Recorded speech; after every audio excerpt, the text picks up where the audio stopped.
नमस्कार दोस्तों।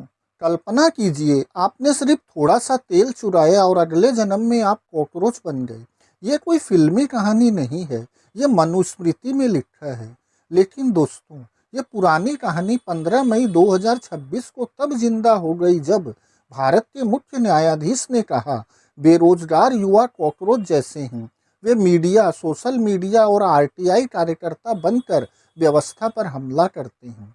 जहां एक तरफ मनुस्मृति जैसे धर्मग्रंथ पापी को कॉकरोच बनाते हैं, वहीं दूसरी तरफ देश का सबसे बड़ा न्यायाधीश युवाओं को कॉकरोच कहता है। क्या ये संजोग है या पुरानी सोच आज भी जिंदा है? आज के इस वीडियो में हम दोनों पक्षों को वैज्ञानिक और तार्किक तरीके से पूरी तरह खंडन करेंगे।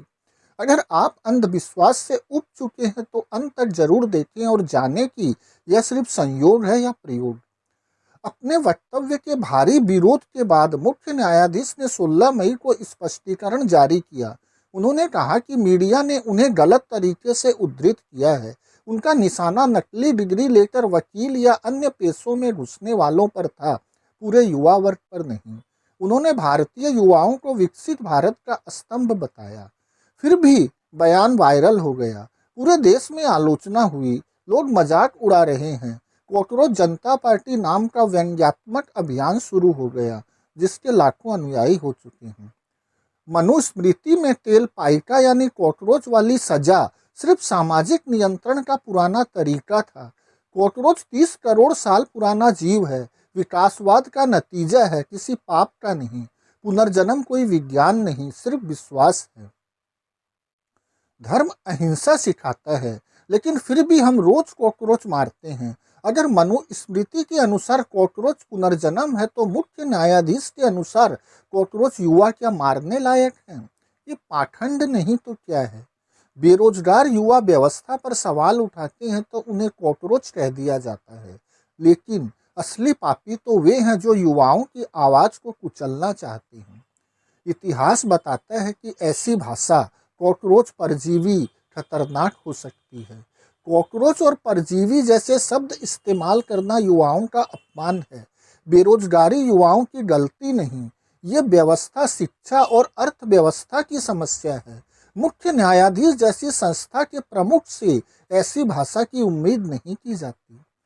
लाखों युवा पढ़ लिख कर भी नौकरी नहीं पा रहे, उन्हें कॉकरोच कहकर समस्या हल नहीं होगी। विज्ञान और शिक्षा से सोच बदलनी होगी, न कि पुरानी कहानियों या विवादास्पद बयानों से। अगर पुनर्जन्म सच्चा है तो मुख्य न्यायाधीश का अगले जन्म में क्या होगा? शायद कॉकरोच जनता पार्टी के नेता। दोस्तों, आज हमने देखा कि कैसे पुरानी धर्मग्रंथों की कॉकरोच वाली कहानियां और आज के विवादास्पद बयान दोनों ही युवाओं और आम लोगों को डराने धमकाने का हथियार बन जाते हैं। मनुस्मृति की सजा हो या मुख्य न्यायाधीश का बयान, दोनों में एक बात साफ है, यानी सवाल पूछने वाले, उठाने वाले को कुचलने की कोशिश की जाती है। लेकिन सच्चाई ये है कि कॉकरोच 30 करोड़ साल से जीवित है, क्योंकि वो अनुकूलन करने में माहिर है। अगर हम भी अंधविश्वास और पुरानी सोच के खिलाफ अनुकूलन करें तो कोई हमें कुचल नहीं सकता। विज्ञान हमें सबूत मांगना सिखाता है, तर्क हमें सवाल पूछना सिखाता है। दोस्तों, हमें सवाल पूछने की आदत डालनी चाहिए। सबूत मांगो, तर्क का इस्तेमाल करो। धन्यवाद दोस्तों।